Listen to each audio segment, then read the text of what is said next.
Pense Grande, com Carlinhos Costa Weber. Prestigiam esse programa Pense Grande, o programa de maior audiência do Grupo Diário, a Cotricel. Cotricel, juntos cultivamos sonhos e colhemos um amanhã melhor. AR2Z, construção e incorporação. 14 bis, estilo para viver, funcionalidade para morar. Farmácia São João, mais de 1.100 lojas no sul do Brasil. Cancian Imóveis, a maior estrutura imobiliária de Santa Maria e região. E o Sebrae RS, juntos a gente supera. Sou o Carlos Costa Weber e esse é o programa Pense Grande, o programa de maior audiência aqui no Grupo Diário. E a gente é muito feliz em poder compartilhar com todos vocês o conhecimento dessas personalidades que aqui vêm do mundo empresarial, do mundo universitário, de pesquisadores, de empreendedores. E hoje custei a trazer aqui mais um irmão que eu tenho há 60 anos, Rubens Fogaça, e a sua filha Aline Fogaça. Felizmente puxou pela mãe, a Aline. Felizmente. Bem-vindos. Obrigado. E eu e o Fogaça, então, nós somos irmãos desde 1967, quando nos conhecemos ali no prédio da engenharia, eu fazendo administração, o Fogaça fazendo engenharia. Aí depois o Fogaça se mandou para a Alemanha, estudou, tem uma história incrível, e a gente sempre manteve essa camaradagem, esse espírito de cooperação. Nós fundamos juntos o Grupo Sou Defesa, que trabalha muito aqui por Santa Maria, e o Fogaça é uma lenda na vitimicultura, é de uma família que já vem nesse ramo, uma persistência, né, Fogaça, muito grande, uma paixão. E o legal é que a Aline abraçou, está no sangue, e é uma gêniazinha, né? A Aline é uma pessoa encantadora em todos os sentidos. Bem-vindos, e vamos contar um pouco da história. E hoje, Fogaça, nós temos mais audiência aqui interna, está grande, temos 3 personalidades aqui, né? O Fernando está aí para mostrar os nossos convidados, Fernando? Está ali, Fernando. Tá ali. O Mustafa, do Praça Nova, né, ia passando aqui na rodovia, entrou. O Roger, que esteve no programa passado, veio de Caçapava, está aqui do lado. E o professor Sérgio Segala, que além de velho amigo, tem participado, Fogaça, comigo em palestras nesse programa de mentoria empresarial. Como nós começamos na área das ciências rurais, e eu convoquei o professor Sérgio, então, e ele está indo contribuir também com a sua experiência, porque se não é nos chamar, né, as pessoas esquecem da gente. Bom, bem-vindos todos. Fogaça, muito importante essa história, que tu é uma pessoa pública, mas a tua história pouco realmente conhecem. E depois, no segundo momento, a Aline entra no jogo e a gente fica quieto. Bem-vindo, Fogaça. Obrigado, cara. Então, uma boa tarde aos amigos também. E a história é grande e é longa. Além de, como diz o teu programa, pense grande e pense longe. É verdade. Então, a história da vinícola, que é o que interessa, né, Carlinhos? Começou logo que eu fui para São Paulo. Quando terminamos o nosso curso aqui, eu fiz engenharia mecânica, eu fui para a Volkswagen, e desde aquela época eu já fui com a ideia de voltar. Já fui voltando.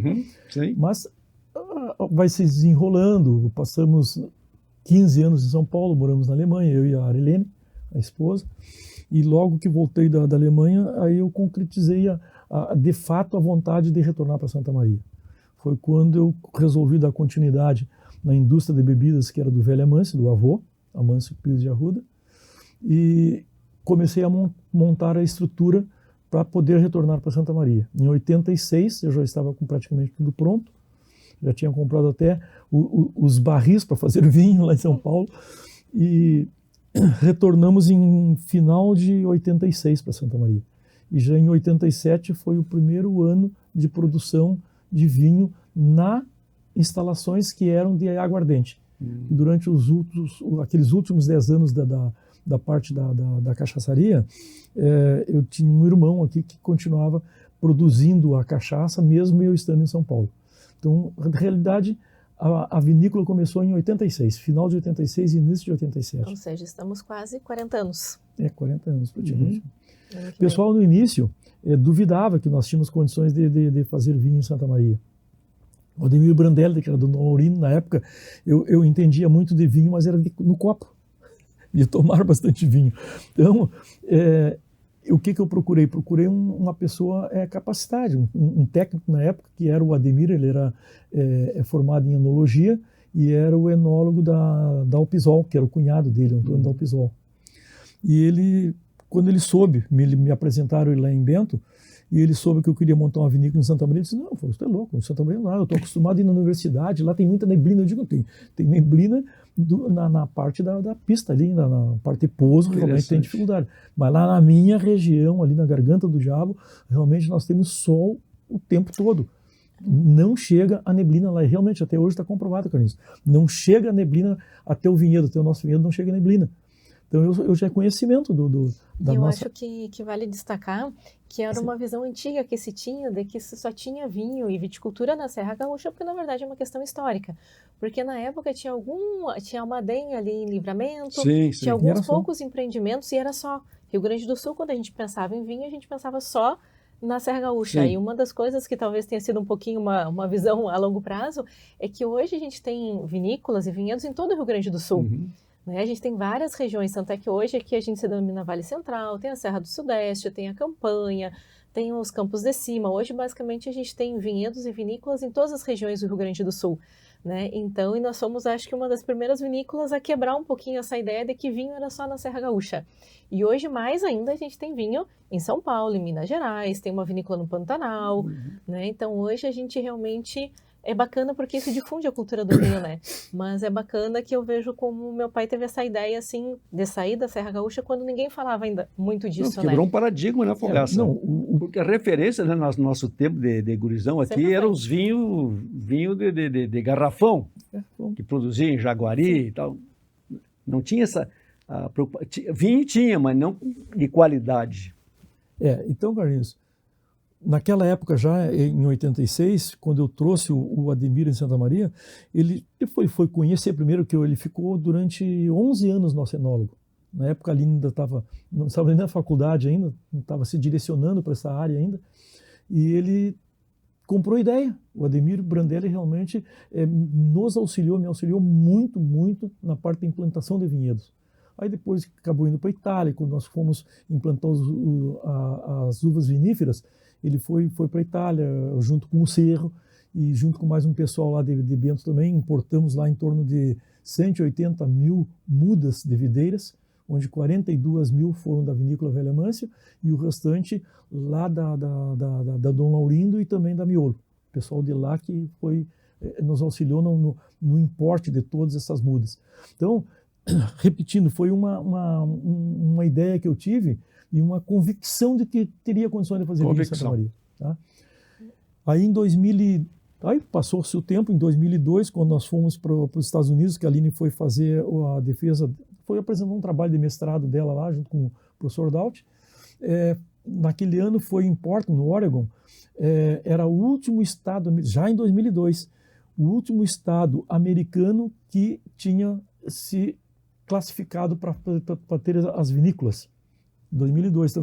E aqui, o pessoal ainda duvidava que nós teríamos vinícola aqui fora da serra. Interessante. Durante o Rio Grande do Sul. Então, a partir dali, a Aline começou a se preparar. Acho que tu assumiu a vinícola em 2004, quando eu me formei. Quando ela se formou, daí ela assumiu. Aí o Ademir disse: não aguento mais viajar para Santa Maria daqui. Ele vinha de 15 em 15 dias nos dar apoio aqui na parte técnica.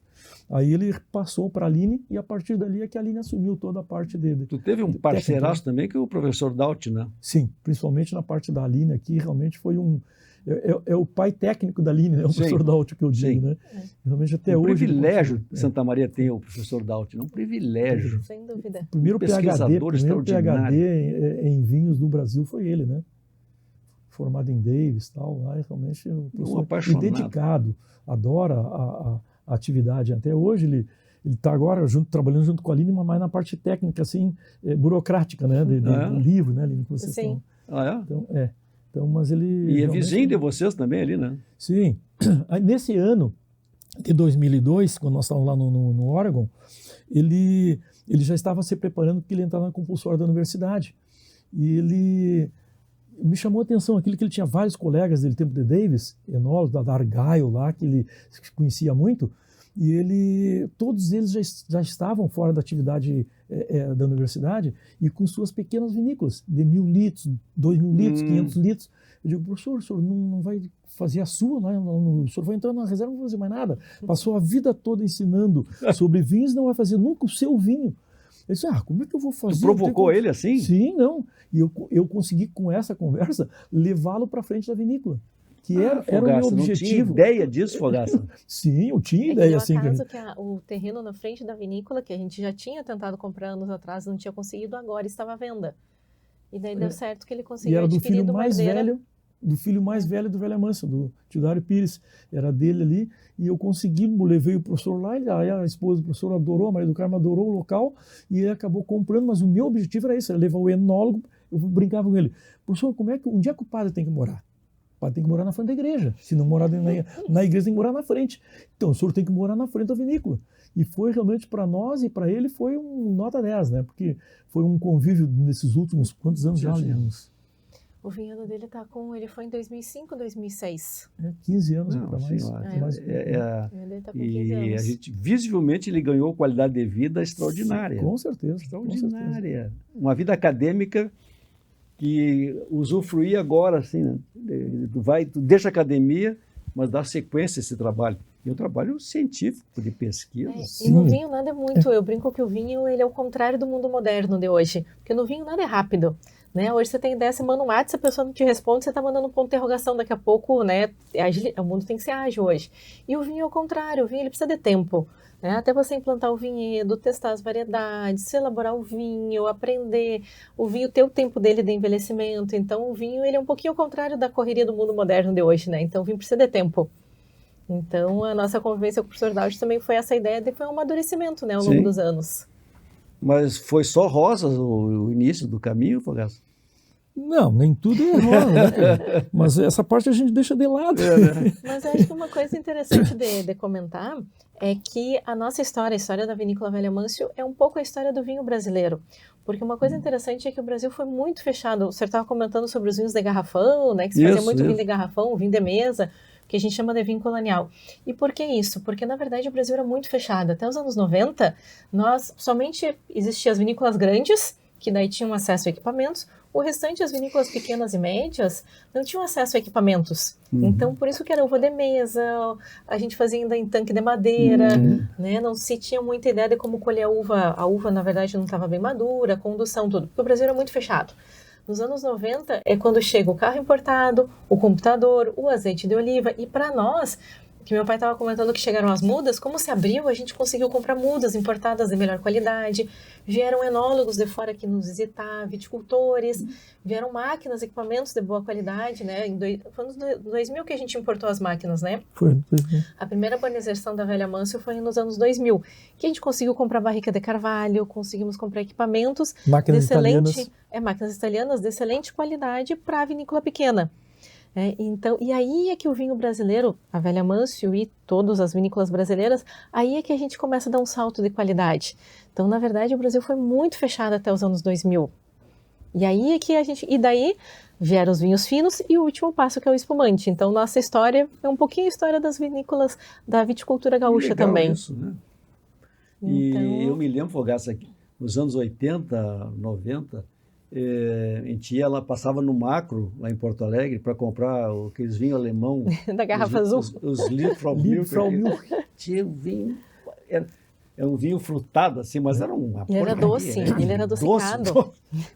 Mas era um vinho alemão, o gurizada tomava aquele troço. Exato. Porque não Essa chegava quase abertura nada no Brasil, possibilitou. era muito fechado, então Sim. um pouquinho de coisa só que chegava. Já tem informação sobre o vinho, era fechado, não tínhamos possibilidade. Agora, com toda essa abertura, o pessoal abriu a curiosidade de experimentar, de comparar, e aí desenvolve, né, Carlinhos? Como tudo.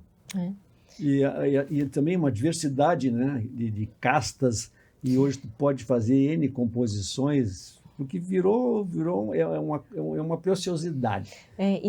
Esse talvez um dos grandes desafios nossos, porque o vinho ele é um mundo muito aberto, e o Brasil, por exemplo, se você pegar a Europa já é tudo muito definido. Aqui você planta tal variedade, você faz tal vinho, eles têm tudo muito bem definido. Aqui no Brasil, os enólogos, a gente tem total liberdade, né, para dentro da legislação, eu posso criar, testar várias variedades, mas ao mesmo tempo é um desafio, porque a gente ainda está buscando a nossa identidade, a nossa característica.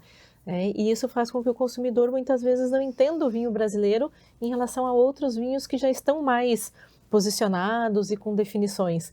Então, ao mesmo tempo que a gente tem uma liberdade criativa muito grande, a gente tem esse desafio de como comunicar isso para o consumidor, né?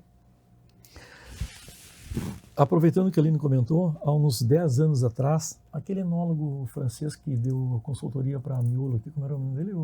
Michel Rolland. Michel Rolland. Ele 20. veio aqui no Brasil há Uns 20 anos. 20 anos, né? É. Pela Miolo, e eu participei inclusive de uma reunião, a Miolo fez uma reunião lá em Bagé. Que eles estão começando com o Seival. Com o Seival, estavam começando lá. E lá, saiu na revista Amanhã, eu guardei a revista, porque lá ele fez um comentáriozinho de que fizeram uma pergunta para ele, né?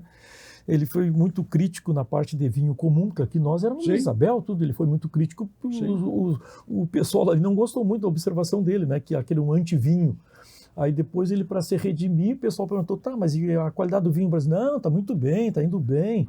O Brasil vai logo vai conseguir, com vinhos finos, a se pôr num ritmo adequado e tal. Aí está, mas e quanto tempo o senhor acha que nós vamos, o repórter perguntou, quanto tempo o senhor acha que nós vamos demorar, o Brasil vai demorar para ter uns vinhos comparado com a França e tal? Disse, não, isso é só questão de tempo, uns 200 anos. Ele só falta 180. 200 anos, claro. Falou, tem escrito isso. Mas uns 200 que anos. Incrível. Então é o que a Aline comenta, a gente vai aprendendo, definindo. Carlinhos, está certo, lá na França, há quantos anos eles têm já os locais definidos para tipo de Pinot Noir, de Chardonnay e tal? O Mano Fernando está lá na África do Sul, e assim, as vinícolas aqui na África do Sul têm 400 anos. Sim. Sim. A Aline está falando que nós estamos no berço ainda. 2010, Carlinhos, nós fomos para a África do Sul, um grupo. A Aline não foi, mas Não, foi só os homens. Hein? Só os homens. Foi só os homens. Tá? Foi um pessoal daqui da fronteira, tudo, o Rigo ali, o pessoal lá. Só viticultores, né? Só viticultores. E lá realmente me surpreendeu, porque a gente não tem essas informações. Pois é. Lá, desde quando os franceses... Os franceses. Holandeses. Não, os huguenotes. Os franceses foram colocados a correr da França por causa da religião, eles foram lá para Francorchet, lá na região da Cidade do Cabo. E lá eles plantaram já os carvalhos, que lá um espetáculo. O tamanho dos carvalhos, nós aqui temos, mas o nosso aqui, em função do nosso clima um pouco diferenciado, não dá. Mas já naquela época implantaram o vinho na África do Sul. Então nós fomos em Stellenbosch, na universidade, lá todo o nosso grupo, e realmente nos chamou a atenção da qualidade que tem na África do Sul, que a gente não tinha informação. Muito mais anterior do que nós aqui.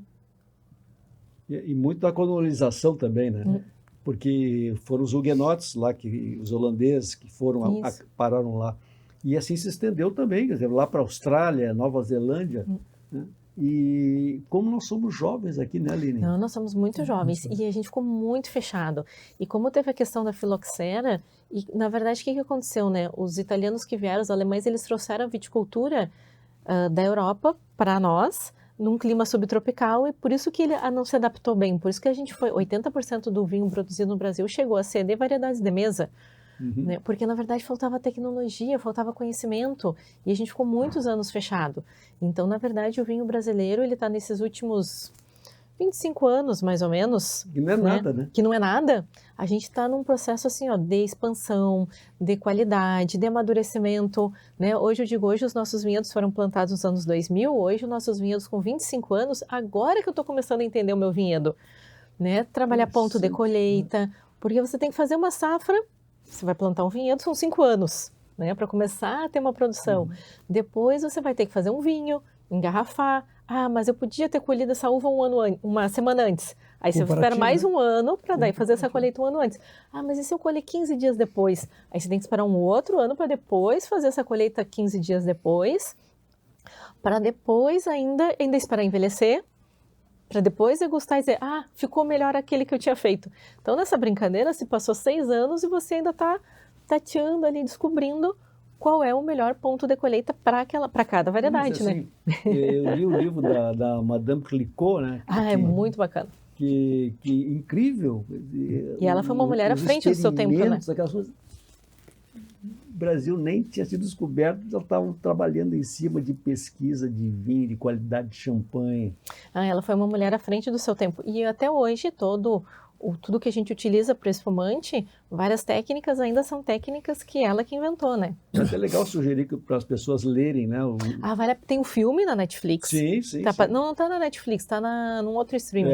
Mas está passando, é muito legal. Mas o livro é mais interessante, porque no livro mostra toda a luta que ela teve, né, para desenvolver o processo de remoagem que a gente usa até hoje. Ela foi a primeira a rotular as garrafas, a colocar uma identidade.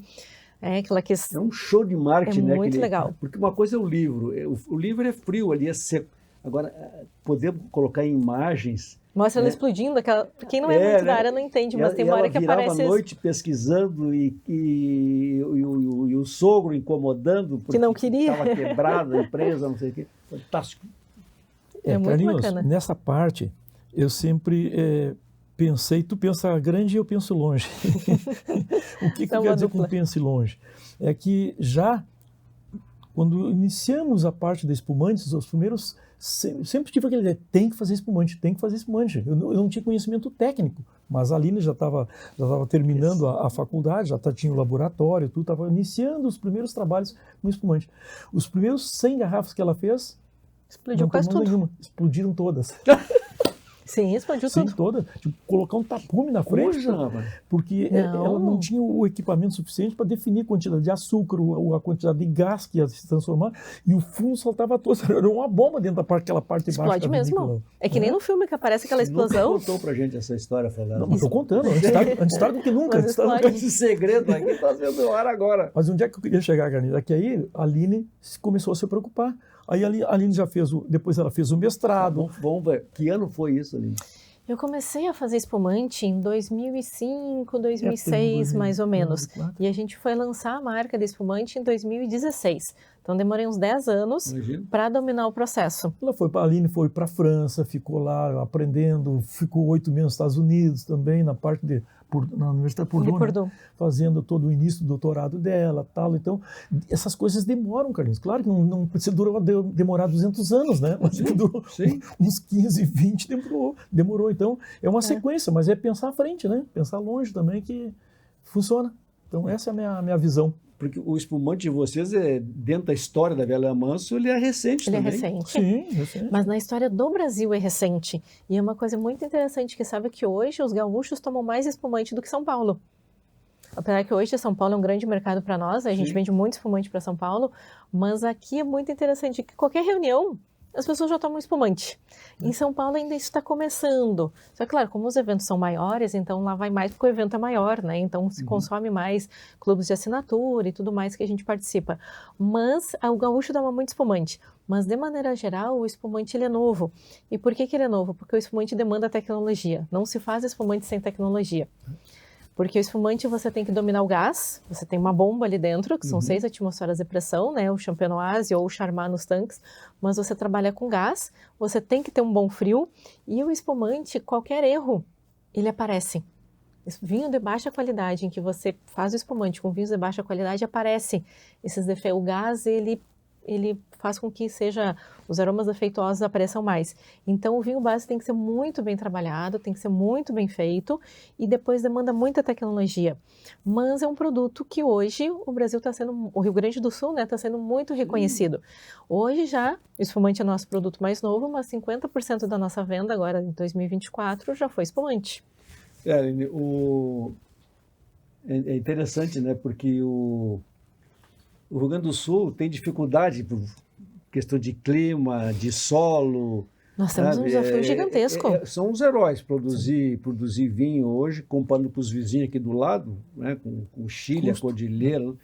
Eles conseguem ter qualidade, tem volume. Mas aí nós temos que fazer uma diferença. Vinho tinto. Isso. Pro vinho tinto, na verdade, o que a Argentina e a Argentina e o Chile têm mais facilidade? Eles têm um clima mais homogêneo, que aqui nós também. A gente demorou para aprender que laninha a gente trabalha de uma forma no vinhedo. O ninho tem que trabalhar diferente e ainda tem o padrão climático normal. A gente tem 3 tipos de clima que vão interferir na maturação da uva. Você não consegue fazer o mesmo vinho tinto aqui no Brasil todos os anos. E esse é uma da maturidade que a gente tem hoje na vinícola, que a gente sabe, ano de El Niño eu vou produzir um tipo de vinho, ano de laninha eu vou produzir outro e padrão climático eu vou produzir outro. Por isso que a gente tem linhas hoje de vinho. Até chegar ao ponto de não ter produção de vinho tinto. 2024 eu não tenho. Assim, vocês têm que ter uma sintonia com as previsões climáticas estupendas. E a gente ainda trabalha com planejamento. Hoje a gente tem um planejamento de 5 anos dentro da vinícola, no mínimo, de 5 a 10. Por quê? Porque a gente trabalha ainda o nosso vinho tinto. Hoje a gente está se especializando em vinhos de guarda, então eu tenho que ter toda uma programação de venda, mas, vou plantar uma nova variedade, está na moda uma variedade. Sim, mas até eu pegar a muda, plantar, conseguir a muda, plantar e começar a produzir são 5 anos. Então a gente tem que trabalhar com um horizonte muito grande de tempo de planejamento. Insistência nisso, Fogaça. Ainda bem que tu é calmo. Sim. Parece, né, Fogaça? Calmo, pessoal. Não precisa. Esse bigode, fica enrolando. Não precisa. Não. Que legal, olha, está sendo assim encantadora. Todo mundo é apaixonado. O gaúcho gosta muito de vinho. Nós temos um clima que favorece muito. Os 2 climas, porque eu tomo vinho branco todo o verão e, assim, e a champanhe, mas os vinhos brancos. Nós vamos depois entrando direto. Tá muito legal isso aqui, esse programa Pense Grande com o pai e a filha que pensam muito grande. Nós estamos falando da vinícola Velho Almanso, com uma história fantástica, são um ícone de Santa Maria. Nós já voltamos com esse Pense Grande, falando de vinhos e champanhes. Pense Grande, com Carlinhos Costa Beber. Se tu quer abrir a tua própria loja, a gente te dá o passo a passo. Que baita vitrine, hein? E tá pensando em bombar nas redes e vender online? Temos muitas dicas pra ti. Curte e compartilha. E pra quem quer renovar o cardápio, a gente tem a receita. Um churrasquinho de fundamento. Seja qual for o teu negócio, o Sebrae é pra ti. Acesse sebraeprati.com.br e saiba como podemos te apoiar. O Sebrae é pra ti! O Sebrae é pra ti! Bem-vindo ao 14 Bis. Prepare-se para aterrissar em uma experiência singular de residir no coração da cidade, onde tudo está ao seu alcance. Aqui você tem acesso descomplicado à conveniência, lazer e entretenimento de alta qualidade. Próximo a supermercados, clubes, igrejas, shoppings e parques, o 14 Bis redefine o significado de qualidade de vida conectado a tudo o que é essencial para você. Desfrute de uma vida com segurança e conforto em uma localização privilegiada. Mais do que um edifício, é um estilo de vida. Estamos ansiosos para recebê-lo em breve neste espaço exclusivo, onde cada detalhe foi pensado para criar uma experiência única e inesquecível. Em breve, o 14 Bis estará de portas abertas para ser seu novo lar, transformando seus sonhos em realidade. Pense Grande, com Carlinhos Costa Beber. Estamos de volta com esse Pense Grande, tratando de vinhos e espumantes, com o meu querido amigo, o irmão Rubens Fogaça e a Aline, né, que é esse fruto desse casal maravilhoso, a Arilene e tu, né, Fogaça? Olha, a Arilene te aguentar há 50 anos, né, ué? 50, né? Ela pensa grande. Pensa grande. Vamos fazer 50 já. Muito bom, muito bom. Nós queria agradecer aos nossos patrocinadores que estão desde o começo aqui com a gente e estão felizes da vida, Fogaça, porque a audiência cresceu muito. Mandar um abraço para o Zé Paulo, aqui meu querido amigo, o presidente da Cotricel, aqui, um cara espetacular, já esteve aqui no programa. O Sebrae, né, Fogaça? Sebrae, todas as conversas, a gente tem que elogiar o trabalho do Sebrae. Aqui, uma gurizada, foram nossos alunos na universidade. Tem meus amigos do 14 Bis também, que é um prédio lindíssimo, que está quase pronto lá. E lá do 14 Bis enxerga a Velha Mansa, lá de cima. Espetacular. A Farmácia São João, do meu amigo Pedro, e o Juliano Cancian, que é outro filho adotivo, que é meu parceiro. E hoje mesmo nós vamos lançar mais um programa aqui por Santa Maria. Nós estamos colocando outdoors na cidade toda aqui para que a gente consiga a adesão de mais contribuintes ao Imposto Solidário. Incrivelmente, Fogaça e Aline, apenas 5% das pessoas físicas que contribuem Imposto de Renda destinam para as entidades.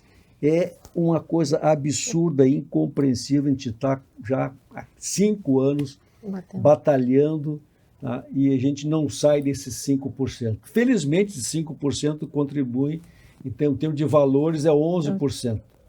E mais incrível ainda, Santa Maria é uma das que mais arrecadam do país. Santa Maria arrecada mais que quase todas as capitais brasileiras. É interessante. Então, assim, o brasileiro não tem a consciência, prefere mandar o seu dinheiro lá para Brasília do que deixar aqui nas entidades. Bom, o pessoal está gostando aí do assunto, viu? Querem ouvir mais a Aline, que a Aline é uma cientista. Uma cientista, Fogaça, né? Tu é do vinho em garrafão, aí foi passando ali e tomou conta. Vamos lá, Aline. Então, Estou encantado com a champanhe. Pois é, a gente estava comentando, né, da questão de clima. E hoje o que acontece? Então, alguns países têm uma facilidade para vinho tinto. E aqui no Rio Grande do Sul a gente tem um clima que para o espumante é muito bom, porque a gente tem frescor, a uva para espumante, porque a chave do espumante está na uva. Né? Então não é simplesmente um vinho branco que eu resolvo transformar em espumante. Né? Na verdade, o espumante ele começa lá na poda, quando eu acerto a carga do vinhedo, para produzir aquela uva específica para a produção de espumante, não é para vinho branco. Interessante. Então, na verdade, eu brinco que o vinho é um dos produtos mais naturais que a gente tem, né? Sim. Vinho não vai corante, não vai aromatizante, não vai... Vinho é uva fermentada. E um dos grandes pontos nossos, por isso que eu escolhi também fazer agronomia, é porque o vinho ele nasce no vinhedo, no campo. Né? Então, a safra para mim começa na poda. Quando a gente começa a definir a carga, como é que vai se formar aquela planta. Então, e no caso do espumante, então a gente tem um clima que independente, eu estava comentando, né, se é laninha, é o ninho, padrão climático normal. Para o espumante isso não importa, porque é uma uva que a gente colhe mais cedo. Então a gente colhe essa uva mais cedo, eu não preciso atingir todo o ponto de maturação que eu preciso para o vinho tinto. Então ela é uma uva que todos os anos a gente consegue manter a constância. Então esse é o grande e a gente tem uma facilidade porque o nosso clima é mais fresco. Locais onde você vai ter uva tinta sempre, normalmente a uva para espumante o vinho vai ficar mais pesado, não tão fresco. Né? Então a gente tem uma característica climática aqui no Rio Grande do Sul muito boa para a produção de espumante. E hoje, qual que é a nossa ideia, pela maturidade que a gente tem desses 40 anos de vinícola e 25 de vinhedo? É que o nosso foco hoje é a produção de espumante e vinho tinto daquelas variedades que se adaptaram ou que a gente testou e que deu certo para nós nos anos bons. Então, a tendência... Nem todo ano. Que nem todo ano a gente vai ter uma uva no mesmo ponto de maturação. Então, o vinho tinto é um desafio muito grande, mas o espumante demanda tecnologia. E hoje, aí particularmente, a gente domina o processo champenoise e nós somos uma vinícola que a gente faz todo o processo dentro da vinícola. A gente faz todo o processo. Todo mundo ouve falar nesse processo e eu vi que vocês adotaram desde cedo. Isso em Frontonoise, qual é o segredo desse processo? Na verdade, o segredo é a levedura. Na verdade, é uma coisa muito interessante da gente pensar, né? Porque a natureza, a gente só conduz a natureza, né? Porque, na verdade, é um vinho base, em que você vai fazer uma segunda fermentação dentro da garrafa, que você precisa que a levedura trabalhe de maneira tranquila e faça a produção de gás carbônico dentro da garrafa. Transforma açúcar em gás carbônico. Vai transformar esse açúcar, né, em gás carbônico. Aí eu preciso de temperatura controlada, porque qual que é a ideia do champenoise? É que ela vai ter as bolinhas, que a gente chama perlage, né, o francês chama de perlage. Aliás, lá atrás, a nossa autora exatamente, a Vilma Clicquot trabalhou muito nisso. Então, na verdade, esse processo, quanto mais lento ele for, melhor, porque menor vão ser as bolhas de gás carbônico, né, o tamanho, e mais persistentes. Mas, ao mesmo tempo, não pode parar a fermentação. Então, você precisa que durante uns 3 meses aquela fermentação ocorra de maneira tranquila e homogênea dentro das garrafas. Só um pouquinho. Agora, é incrível tu abrir uma champanhe, o encantamento que é a imagem da champanhe, né? Aquelas borbulhas, aquelas bolinhas subindo, que coisa espetacular, isso aí vende mesmo. Tu não imagina que aquilo é uma coisa natural, né, Carlinhos? Natural. A gente não pode adicionar nada de gás. No passado, eu lembro que tem algumas publicações de que a uva para o espumante, a linha até confirma, ela precisa, que ela comentou, colhida mais cedo, porque ela precisa ter mais acidez e menos açúcar, porque na segunda fermentação, que faz o vinho base que ela comentou, tem que ser um vinho base que vai assumir uma segunda fermentação com adição de uma levedura especial, e açúcar, é óbvio, isso é no mundo todo, para produzir essa perlage, esse gás carbônico da transformação daquele açúcar pela levedura nova que foi colocada ali dentro e em realmente uma perlage adequada. Então, por isso que no Brasil é considerado, onde eu queria chegar, que o segundo espumante no mundo, o primeiro espumante no mundo depois do francês é o brasileiro. Na região de todo o Brasil, porque o nosso clima permite que essa uva, para um vinho tinto, ela teria que ter um clima especial. Não é todo ano que acontece, que a gente comentou, cada 4, 5 anos que consegue alguma coisa realmente excepcional, senão ela, para o vinho espumante não, ela todo ano, em função do clima, ela propicia uma produção de uva branca que é adequada para o espumante. Bom, agora estamos levando para a ponta do lápis. Eu estou sentindo assim que vocês estão levando, o espumante vai ganhar. Tanto que nós montamos uma marca, né? Tanto que a gente montou uma marca dentro da Velha Amâncio. Quando a gente foi lançar os espumantes, a gente fez uma marca que é a Vivelan, que significa Vinícola Velha Amâncio. Né? Essa é a ideia do Vivelan. Agora que eu estou sabendo. Claro, porque espumante Velho Amâncio é um pouco pesado, né? E está muito ligado com a história da cachaça, do vinho. Então, a ideia do Vivelan, porque espumante é algo mais leve, mais alegre, né? Então, a gente buscou uma marca que tivesse ligação conosco, mas que fosse mais leve, mais alegre, então por isso o nome Vivelan. Então hoje a gente tem essa marca dentro da vinícola que são nossos espumantes. Aline, eu colocaria uma foto do Fogaça no rótulo. Assim. Eu acho que venderia muito mais Fogaça. Que tal? Não, eu acho que não.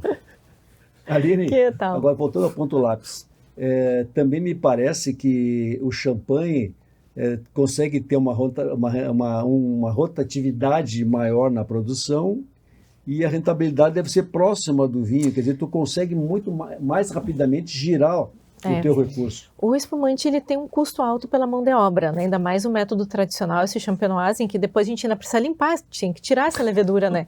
Então aí que surgiam os pupitres, aquele processo de fazer a remoagem, congelar o bico da garrafa, trocar para rolha. Então é um processo que envolve... Mais cara a garrafa é mais cara, sim, porque senão ela explode. A gente só usa garrafa nova, só a garrafa Saint-Gobain, porque senão ela explode. As garrafas? De Campo Bom. Campo Bom. É a produção da Veralha aqui em Campo Bom. Que é um porrete aquela garrafa, né? Sim, até no mínimo 6 atmosferas tem que resistir. E se ela não tiver garantia de qualidade, ela estoura lá dentro. Às vezes o pessoal faz, né, se você pegar uma importação, às vezes de uma outra vidraçaria que não tem uma qualidade tão boa, uma garantia, elas explodem. E o Fogaça mora do lado ali, de noite te acorda, pum! Corro lá. Mas o que acontece com o espumante? O Brasil, na verdade, a gente tem um clima muito mais adequado para vinhos brancos espumantes. Sim. Né? Então, na verdade, aos poucos, conforme o brasileiro está descobrindo o espumante, o vinho branco, é um produto que você consome o ano inteiro. O ano inteiro, claro. Vinho tinto não adianta, você não vai tomar com calorão de 30 graus, abrir uma garrafa de um vinho com 14% de álcool, né? Então, bem ou mal, limita muito o consumo. E o espumante e o vinho branco, você consegue consumir o ano inteiro. Vinho branco também. Vinho branco, cada ano a gente vende mais vinho branco. Porque o brasileiro também está descobrindo que um vinho branco com espumante, com eu peixe, vejo por mim, com risoto. Não é que não seja contra a cerveja, assim, Mas eu é mais acho leve. desperdício, sabe? Para mim, né? Eu gosto de tomar um vinho branco. É que o vinho é a bebida da harmonização. Né? Porque o vinho, ele harmoniza. Quando a gente fala de harmonização, é quando o vinho e o prato, os dois realçam. Nenhum sobrepõe o outro. E o vinho é a bebida da harmonização. Né? Então, por isso que um vinho branco e o espumante mais fácil ainda. Quando você está na dúvida do que harmoniza, espumante harmoniza. Ele é mais fácil de harmonizar que o vinho tinto. E assim, é uma coisa simples, mas nós temos as 3 opções, né? Brut, semi-brut e... Na verdade, são mais. Tem mais, né? Tem mais, porque na verdade a gente tem o Nature ou Nature, aí sim, depende, isso. porque a nomenclatura do espumante, como é muito nova, a gente não traduziu, né? Então a gente fala em remoagem, degorge, pupitre e Nature ou Nature, depende da pronúncia. Mas a gente tem hoje na legislação o Nature, o Extra Brut, o Brut, o Demi-Sec e depois o Moscatel, que é um outro tipo de produto. Então, na verdade, a gente teria 5 produtos no mercado hoje. Já é mais docinho, né? É, o As Moscatel mulheres que gostam do... Nem sempre. Nem é? Na verdade, não. Tanto dos 2 produtos, quanto do Nature, que o nosso é 0 açúcar, tanto do Nature quanto do Moscatel, que são as 2 pontas, ambos eu tenho consumidores de vários gêneros, digamos assim. Né? A gente não pode dizer que é um produto feminino ou masculino. Na verdade, tem a ver com a adaptação do paladar. Algumas pessoas têm o paladar mais doce porque assim, o que a gente vê hoje? Às vezes o pessoal chega lá na vinícola, eu quero ter o melhor espumante. Tá, mas o teu melhor espumante não é o que vai muitas vezes te agradar, tem a ver com o teu paladar e com a ocasião. Então, na verdade, algumas pessoas têm um paladar mais doce, ela não gosta de sentir aquela acidez, então ela vai preferir um produto com um pouquinho mais de açúcar. E tem algumas pessoas que não gostam de açúcar e vão preferir produtos com menor teor de açúcar. Porque o vinho, ele tem que ser, o vinho, o espumante tem que ser um momento prazeroso, um momento alegre. Então, se aquilo não vai bem no teu paladar, não vai ser um momento bacana. Né? Então, a primeira questão é que tem que ser de acordo com o teu paladar. E depois com a ocasião. Então, às vezes, com alguns pratos, o moscatel vai super bem. Com alguns pratos, o moscatel vai ser um caos. Harmoniza com todos, né? Então, na verdade, depende do paladar e da ocasião. Por isso que hoje a gente tem na linha 7 produtos, 7 espumantes. Então, a tendência vai ser essa. É natural, é uma expansão natural de vocês. Exatamente. Acharam um nicho específico. E o Fogaça que tem que manter o velhinho ali com aqueles vinhozinhos tintos que nós gostamos. Eu não dispenso o vinho tinto de jeito nenhum. Mas ele toma muito mais espumante. Todo dia, né? Então a gente também vai se adaptando ao espumante. Mas você toma muito espumante. Hein? Você toma muito espumante. Não, tomo o que precisa. Meia garrafa no almoço e meia na janta, eu acho que é muito, Carlinhos. Não, muito no sentido que você gosta de espumante. O pessoal não sabe, Fogaça, que tu produz, eu não sei se ainda produz um vinho para a igreja. Sim. Ainda? Sim, ainda. E o que vende, Carlinhos, não imagina, principalmente para fora. Mas o pessoal tem um teor alcoólico bárbaro, né? Essa semana passada a Aline ainda largou uma carga para, como é? A Cúria de... É a Mitra de Duque de Caxias. Mitra de Duque de Caxias, no Rio de Janeiro. Mas seguido vem pedido. Conta essa história, porque isso aqui é um... Isso é coisa, bem pitoresco. Isso é coisa do Dom Ivo ainda. É coisa rápida. Na época, Dom Ivo gostava muito do Merlot, da Velha Mansa, então nos aniversários dele, lá em Itahara, sempre era eu que levava o vinho. E um dia ele me perguntou, mas Fogaça, por que se tu tem uma vinícola e eu tenho que trazer vinho de Caxias para os meus padres, tu fazer rezar a missa, que é o canônico, né? Eu digo, Dom Ivo, é que precisa de uma autorização, realmente, para fazer o canônico, precisa de uma autorização do arcebispo, que na época ele nem era arcebispo ainda, lá de Caxias. Não, mas eu vou conseguir isso aí, infelizmente. Ele faleceu e não deu tempo. Aí o Dom Hélio, que substituiu ele, chegou um dia e me perguntou, mas Fogaça, por que tu não tem o vinho que tu prometeu para o Dom Ivo? Eu digo, não, mas é que precisava de autorização. Eu disse, não, mas já está aí a autorização. Eu tive que fazer, né, cara? Não teve jeito, né? Mas eu achei que era uma fria. Pô, fazer vinho para vender lá garrafinhas de vinho canônico pro padre que faz a reza à missa e toma um golinho assim, qual é o retorno financeiro? Não tem, né, cara? Eu digo, não, mas vou fazer, tinha prometido, né? Aí a Aline fez, desenvolveu, veio a norma canônica do seminário lá de São Leopoldo. Tem uma norma canônica espanhola, em espanhol, tudo como é que você faz o vinho canônico. A Aline fez, tal, eu chamei o Dom Hélio, ele mandou o Padre Chico Padre Chico mandou as irmãs ali do Schoenstatt lá fazer uma degustação. Aí fizeram, a Aline fez com 14, com 18, graus GL e tal. Mas, não, 14 está muito fraco. Eu quero o mais forte. Porque ele é um vinho fortificado, né? 18 grau alcoólico. Teor alcoólico. Aí aprovou, fizemos, aí ele me autorizou a fazer o nosso canônico, tem o rótulo da Nossa Senhora Medianeira. Eles tiveram que autorizar, porque não pode usar o rótulo assim, né? Então eles autorizaram. E obviamente não pode vender para público esse vinho. Aí é que está a surpresa. Começamos a vender para público e hoje 90% é público e não para a igreja. Mas eu estava achando esse nicho interessante, Fogaça, viu? E já sai abençoado, né? Já sai pronto. Já toma o vinho com a bênção já. Claro que nós tínhamos que fazer o lançamento lá dentro da vinícola. O arcebispo, já era arcebispo, o arcebispo Dom Hélio, né, que já está na reserva agora, foi lá, tudo. Inclusive eu fiz para ele, que ele tinha voltado da Itália, que ele tinha recebido lá, sabe que tem um brasão, né? O arcebispo tem um brasão. Isso. Ele trouxe, eu mandei fazer o brasão, então as caixas que ele comprava, agora não estão um pouco afastado do copo, mas ele comprava bastante e eu tinha que colocar o adesivo do brasão dele nas garrafas e nas caixinhas. Então foi uma agradável surpresa, assim, de que realmente uma surpresa boa, de venda, inclusive, para o pessoal de fora. Hoje, para o pessoal que procura, é impressionante. Mas eu vou querer também. 18 graus. É que ele é um vinho fortificado, né? Sim. Você faz a fortificação dele. E ele é um vinho mais para pós-refeição? Ele é um licor, né? É um licor de vinho. É um licor, tipo um licor de vinho. Licor. É essa a história do canônico. Mas como tem nichos também, né? É que o vinho ele tem uma história muito rica, né? E, e a história do vinho se mistura com a história da humanidade. Muitas coisas que a gente faz é por tradição, né? Então, na verdade, o vinho ele tem muito ligado à cultura. Está muito ligado à cultura, aos hábitos alimentares, né? Não sei se o meu mano Fernando, que é metido, é historiador e estudioso, diz assim, por que na Santa Ceia, né? Nas bodas de Canaã, quando estava terminado o vinho, né? Aí Jesus Cristo transformou a água em vinho. E o Fernando assim, é porque o vinho que eles tomavam já era vinagre, não tinha, era vinagre. Não tinha conservação, não tinha nada. E aí encantou os convidados, mas assim, não é que foi o vinho que Jesus transformou a água em vinho. Era o vinho jovem, entendeu? Então, tu remonta, né, a 2, 3 mil anos atrás. Eline, para encerrar o segundo bloco, quando é que o vinho começou lá com os romanos ou foi anterior aos romanos e gregos? Na verdade, a história do vinho sempre está ligada à humanidade, porque os romanos e os gregos tinham vinho e a parte norte, do hemisfério norte, estava ligada à cerveja. Na verdade, está mais ligado isso ao clima do que propriamente, porque a ideia é que os povos do hemisfério norte, onde era mais frio, tinham o trigo e faziam a cerveja, e os povos mais da região mediterrânea tinham a uva e faziam o vinho, né, que é da fruta. Então tem muito a ver com o clima. É isso aí. Pessoal, chegamos rapidamente ao fim do segundo bloco. Tá um programa bem agradável, porque é leve como os nossos vinhos, os nossos espumantes e os vinhos brancos.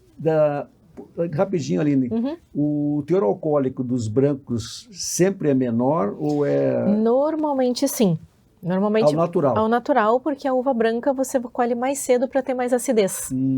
Então, quando você colhe uma uva... O desafio, quando você colhe uma uva branca para ter muito grau alcoólico, 13,5%, 14%, o desafio é manter a acidez.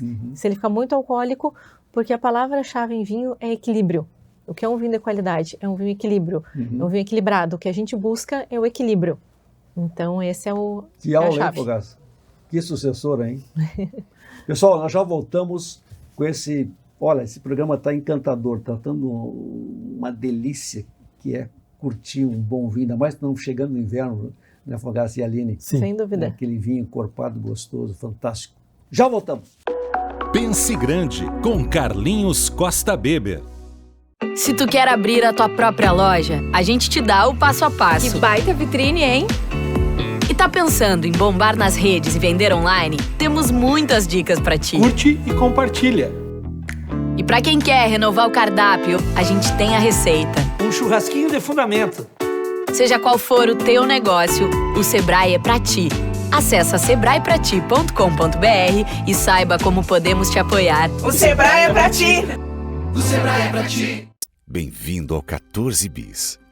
Prepare-se para aterrissar em uma experiência singular de residir no coração da cidade, onde tudo está ao seu alcance.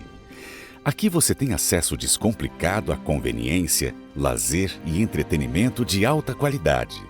Próximo a supermercados, clubes, igrejas, shoppings e parques, o 14 Bis redefine o significado de qualidade de vida conectado a tudo o que é essencial para você. Desfrute de uma vida com segurança e conforto em uma localização privilegiada. Mais do que um edifício, é um estilo de vida. Estamos ansiosos para recebê-lo em breve neste espaço exclusivo, onde cada detalhe foi pensado para criar uma experiência única e inesquecível. Em breve, o 14 Bis estará de portas abertas para ser seu novo lar, transformando seus sonhos em realidade. Pense Grande, com Carlinhos Costa Beber. Estamos de volta com esse programa Pense Grande, como vocês estão vendo aqui agora. Nós estamos aqui. A Aline vai apresentar o champanhe que nós vamos tomar aqui, vamos brindar. Então vamos. A Velha Manso e coisa boa, nós estamos em 5 aqui convidados, né? Então nós vamos brindar, Aline. E ficou aqui no intervalo essa questão do vinho, o Sérgio Segala, né, questionou a questão dos vinhos com embalagem com... O Escriu. A de rosca. De rosca, é isso aí. A ideia é o seguinte, hoje a ideia é ter um pouco de facilitar o mundo do vinho, né? Então, para aumentar o consumo. Então, a ideia da tampa de rosca, ela surgiu para facilitar, só que a tampa de rosca ela é excelente para vinhos de até 2 anos. Então, quando a gente vê no mercado um vinho com o Escriu, com a rosca, é comprar e beber. Não é um vinho para você guardar, ele não vai ter evolução dentro da garrafa. A rolha de cortiça, não a sintética, a rolha de cortiça, os estudos mostram que até hoje ele é o melhor vedante pro vinho, porque ele permite que ele continue a evolução dele dentro da garrafa. Porque o vinho é um ser vivo, ele continua mudando. O vinho que você degusta agora, 6 meses depois é diferente, né? E a rolha permite que o vinho continue a sua evolução dentro da garrafa. Então, a champanhe tem que ser rolha de cortiça. Sim, por causa do gás. Porque senão não segura. Então tem que ser a rolha de cortiça com a gaiola. E da onde vem as rolhas de vocês? 100% tudo de Portugal. 100%. A Portugal abastece o mercado inteiro, né? Hoje a grande vantagem, isso é uma coisa que a indústria melhorou bastante no Brasil. Anos atrás as rolhas vinham tratadas em Portugal e já chegavam talvez um pouco velhas para nós. Hoje a gente tem empresas no Rio Grande do Sul que importam as rolhas e fazem a marcação e o tratamento aqui no Brasil. Então quando eu vou engarrafar, uma semana antes eu ligo, encomendo minhas rolhas, eles fazem o tratamento e ela chega em perfeito estado para nós. Então isso é uma coisa que também faz com que o vinho nacional esteja melhorando, né, o vinho brasileiro. Em setembro nós vamos, se Deus quiser, Portugal lá na feira, que é a maior feira da Península Ibérica, Agroglobal. Eu já li. E justamente porque vocês nós já vivemos num mundo globalizado, o vinho é globalizado. Não, sem dúvida. E é uma as corticeiras, né, é uma das maiores empresas de Portugal, eles abastecem o mundo inteiro. É incrível, assim, são das florestas de corticeiras, né? E demanda muito tempo também. E a qualidade da rolha é fundamental para nós, porque uma rolha errada, uma rolha com problema, com defeito, pode contaminar toda uma garrafa de vinho e estragar todo o trabalho que o enólogo teve, porque a rolha estava com problema, né? Então a gente tem muito cuidado hoje com o fornecedor, controle de qualidade, rastreabilidade da rolha que a gente utiliza, porque ela é fundamental para nós, ela pode estragar todo o processo. Tá. Vamos mostrar para o pessoal a linha de produtos da Velha Manso. Então tá. Bom, hoje nós temos nossos vinhos, né? Pode essa câmera então aqui. Então tá. Hoje nós temos nossos espumantes, que é a nossa linha Vivelin, e essa hoje em particular que a gente trouxe é a Vivelin La Vie, que é a linha La Vie sempre ela vai ter 1 ano de autólise, ou seja, ela fica 12 meses em contato com a levedura, fermentando, né? E essa é uma Rosé Brut, então ela é uma Brut e o Rosé, ele é um corte de Chardonnay, Pinot e Syrah. Então depois nós temos ainda a Unique, que é o nosso espumante com 36 meses de autólise, e a Vivelin 50, que são 50 meses em contato com a levedura, e é uma Nature 0 dosagem. Então, para momentos diferentes, né? E a linha de vinhos? Vinhos, hoje a gente tem nossa linha de vinhos brancos e rosés, que é a linha Calhandra. Depois a nossa linha o branco Peral. é fantástico. Fogaça, Chardonnay. quando dá uma louca nele, ele me leva de presente lá. O Chardonnay. A gente está tendo um retorno muito bacana com a linha Calhandra. Depois a gente tem a linha dos vinhos tintos, que daí nós temos o Peral, que são os vinhos mais jovens, o Estação, o Terras Baixas e o Garganta do Diabo. Hoje, uma das nossas especialidades, nós somos uma vinícola de pequeno porte, né, uma vinícola boutique, como se falaria hoje, e nós somos especialistas em vinhos de guarda. Nosso vinho envelhece muito bem, a gente ainda usa a vinificação pelo método clássico, então ele tem um tanino, ele tem uma boa elegância, isso faz com que ele seja um vinho com um bom envelhecimento. E o Garganta do Diabo, que o Carlinhos já conhece. Porque eu já Sim, claro. Exato. Que é uma homenagem à ponte, né? Que quem senta na nossa área de degustação enxerga, né, tem a visão da ponte. Aline, duas coisas. Aqui, o nosso povo daqui podem comprar e direto já fala, vai visitar. O bom é ir visitar. A gente gosta hoje, a gente tem um enoturismo muito forte lá na vinícola, né? A gente tem um local para fazer a visita, a gente explica... Eventos também, né? E fazer as degustações. A gente gosta muito de fazer a venda do vinho, mas não só a venda do nosso vinho, mas também ajudar a divulgar a cultura do vinho. E as pessoas têm muita dúvida, né? Mas daí qual é o vinho que eu gosto? Qual é a diferença? Então a gente gosta que a compra seja um momento da experiência também. Então as pessoas podem ir lá, a gente tem 2 ou 3 opções de degustação, tanto de vinho quanto de espumante, né? E escolher o vinho que agrada melhor ao seu paladar. E o site também. Nós temos a loja online. Como é que faz o agendamento para ir lá? A vinícola Visitação fica aberta de segunda até sexta-feira de tarde, das 14 às 18h30, e sábado de manhã e à tarde. A visita normal não precisa ser agendada, mas qualquer coisa é só entrar no Google ou no Instagram, tem ali o nosso contato do WhatsApp, só entrar em contato que a gente responde rapidinho. Fogaça. E agenda. E agenda pelo site mesmo. Para o próprio site. A produção é pequena, mas vocês têm clientes do país inteiro. Sim, hoje a gente atende o Brasil inteiro. Né? Nós temos uma filial, inclusive, em São Paulo, que a gente atende bastante eventos na região ali de São Paulo, que é um grande mercado. Né? E hoje, a partir da loja online, a gente consegue vender para o Brasil inteiro. A gente tem clientes em várias regiões. E vocês buscam a matéria-prima? Além da produção de vocês, também, claro, tem que se alimentar de outros produtores do Rio Grande do Sul? Não tanto, na verdade, assim, hoje a gente tem o foco aqui no nosso vinhedo, que hoje nós somos Vale Central Gaúcho, né? Nós não somos nem Serra nem Campanha, a gente tem características aqui bem diferentes, né? Santa Maria é o encontro do bioma do Pampa com o bioma da Mata Atlântica, então isso faz com que a gente tenha características diferentes. Incrível! Sim, porque o nosso solo é o solo do Pampa, é um solo arenoso, né? Ali onde nós estamos. Só que por cima é o final do Planalto Meridional, por isso o vinho chama-se Terras Baixas, né? É o final do Planalto Meridional e é uma encosta baixa. Né? Então a gente tem ao redor a gente tem toda a Mata Atlântica nos nossos vinhedos. Então é uma característica diferente. Nós temos o vinhedo aqui, próximo da vinícola, a gente tem uma parceria em São Cepé, que é um vinhedo também já tem quase 30 anos, e a gente tem uma parceria com Bagé. Uns amigos nossos que têm o vinhedo. Eu gosto de trabalhar com vinhedos em que a gente acompanha desde a poda, porque daí tem toda a questão do ponto de colheita, a gente trabalha, a gente não faz compra assim de uva pontual, né? A gente gosta de fazer o acompanhamento do vinhedo, né? Esse vinhedo de Bagé, a gente já está há 5 anos com ele. Né? Então a gente gosta de fazer esse acompanhamento e entender a nossa uva. Mas é essa cooperação com eles? A gente trabalha bastante, a gente vai na poda, o ponto de colheita é definido em conjunto, né? Então a gente tem uma cooperação muito próxima. Que as pessoas acham que tu pode comprar a uva no mercado. É que daí a diferença, o que acontece? A uva, meu papel como enóloga é entender aquela uva e qual o melhor vinho a ser elaborado com aquela uva. Eu não posso elaborar o vinho que eu quero. Na verdade, o meu papel como enóloga é entender aquela uva e qual o melhor vinho a ser elaborado com aquela uva. Como é que eu posso tirar o máximo dela? Então não adianta eu querer fazer um vinho tinto encorpado se a minha uva não está com essas características. Ou um vinho jovem se era uma uva melhor para vinho de guarda. Então, só que para a gente ter esse entendimento, eu preciso ter entendido como é que foi a safra, como é que foi a poda, como é que foi o desenvolvimento durante a floração, a brotação.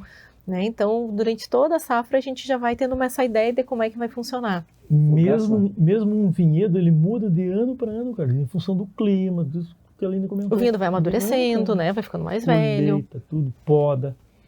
Mas a gente tá abrindo uma garrafa de vinho, não tem noção da história toda, a ciência que tem por trás. Com certeza. E é um produto que, por isso que ele é meio mágico, né? E tem uma questão diferente, porque ele é um produto que continua evoluindo dentro da garrafa, né? E tem todo um trabalho da natureza, da mão humana, de quem trabalha com esse produto. E quem trabalha, assim, como é um trabalho muito longo, todo mundo tem uma afetividade. Quem trabalha ali acaba tendo uma história, né, com aquele produto. Então, para mostrar como isso é difícil, né, que a luta de vocês é realmente muito difícil, tu me disseste que esse verão aqui, outono e primavera e verão, que foi a colheita que teve agora, a vindima, né? Vocês tiveram uma dificuldade enorme com a produção de uvas. Sim, a Aline pode o 24, na verdade, para nós, não, o 25 foi um ano bom, porque foi um ano seco.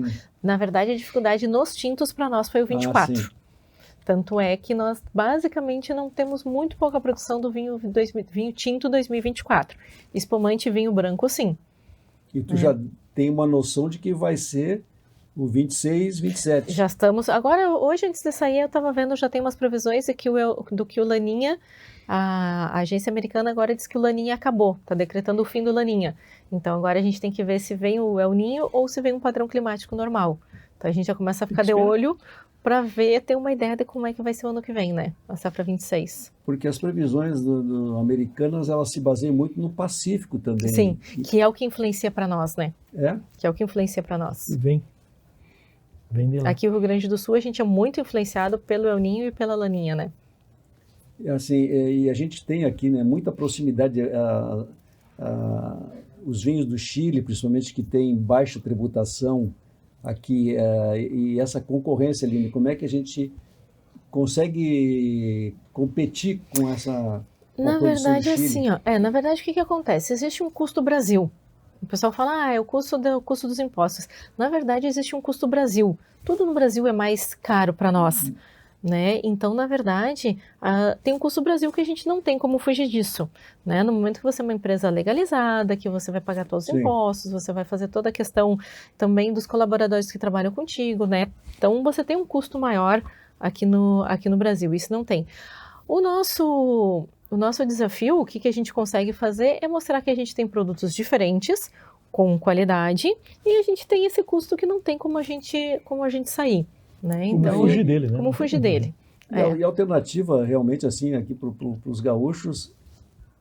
E, na verdade, né, Carlos, tem uma coisa que as pessoas não se dão conta, é que aqui no Brasil, a maioria 99% das vinícolas, elas são vinícolas familiares, vinícolas de menor porte, em que você tem todo um trabalho com vinhedo, que é um trabalho diferenciado.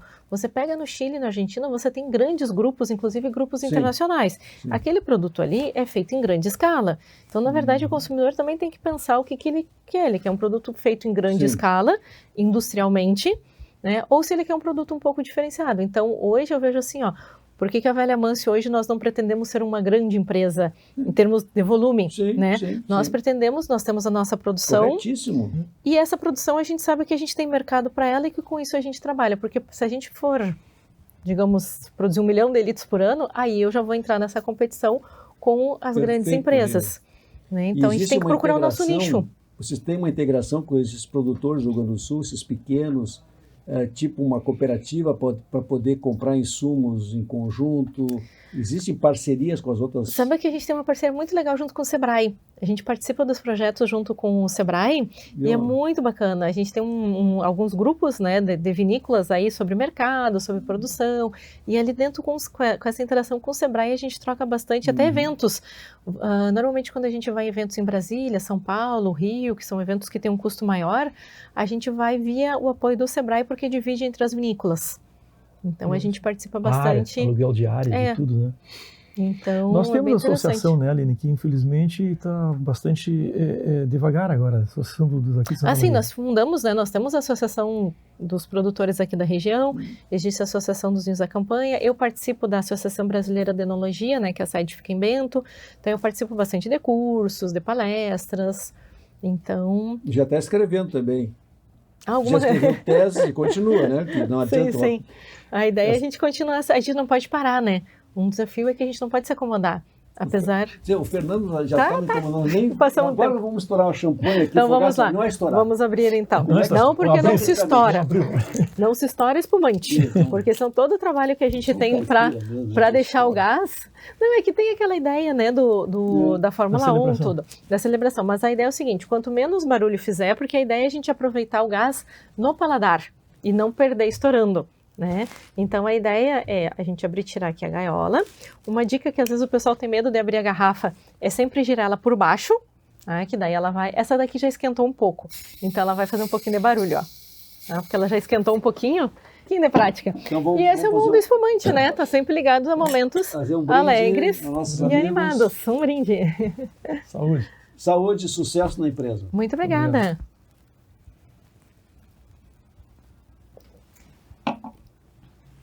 Mas... E a ideia do espumante é essa. Espumante sempre está ligado a coisas... Pura magia. A coisas mais... a momentos alegres, animados. Espetáculo. Né? Então... a minha taça mais bonita. De perlage. E tem segredo até para segurar? Sim, na verdade a gente deve segurar sempre pela haste, porque quando você pega aqui você aquece o produto. Então a ideia é sempre você segurar na haste para que você tenha menos aquecimento, né? Interferência. Exatamente. Então essa é a ideia. É uma relíquia, Fabrício. E tem também cada taça, às vezes ela possibilita mais a liberação, dependendo da rusticidade do fundo. Não, e de como ela foi lavada. Eu não queria falar isso, né? Não, mas isso é importante, porque quando a gente lava e deixa um pouco de resíduos de sabão ou de gordura dentro da taça, ela vai fazer menos perlage. Essa minha tá bem mais bonita, ó. Então, pessoal, olha, está feito o convite para visitar a vinícola Velha Manso, né, e fazer uma degustação. E o bom é que os donos estão quase sempre lá. Sim, normalmente né, e com o carinho de receber todo mundo, e é um ambiente... É diferente fazer uma degustação num mercado por aí e ir lá. É uma experiência, onde, né? Onde se produz.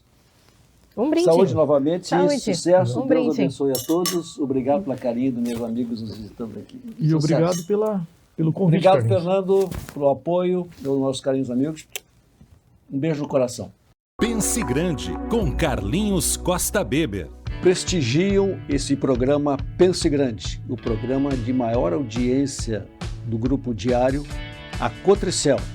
Cotricel, juntos cultivamos sonhos e colhemos um amanhã melhor. AR2Z, construção e incorporação. 14 bis, estilo para viver, funcionalidade para morar. Farmácia São João, mais de 1.100 lojas no sul do Brasil.